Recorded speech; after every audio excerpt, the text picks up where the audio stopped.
香港作為一個超級增值人同埋超級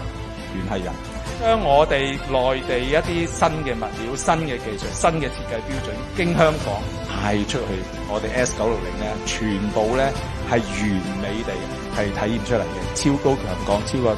700。其實咧，而家就算係你係即係喺歐標或者內地咧，係其實冇任何嘅標準，呢個係一個空白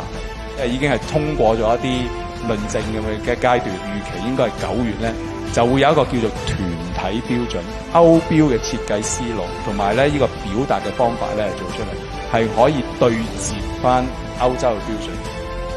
透過呢啲咁嘅同政府項目嘅合作，將我哋香港嘅經驗同埋技術攞翻去國內，好多專家都好有興趣。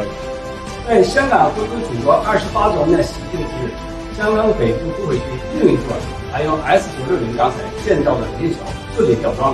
標示了香港在採用超高強的結構鋼材進行橋梁建設方面邁上了新的台階，祝賀 F6靈橋吊裝大捷。駐地盤嘅工作人員團隊啦，同埋承建商嘅團隊，咁經過幾年啦，咁我哋就不斷咁將呢種技術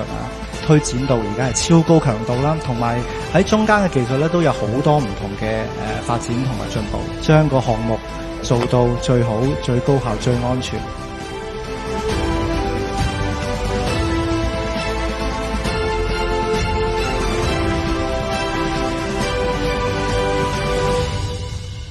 現在提升工序準備妥。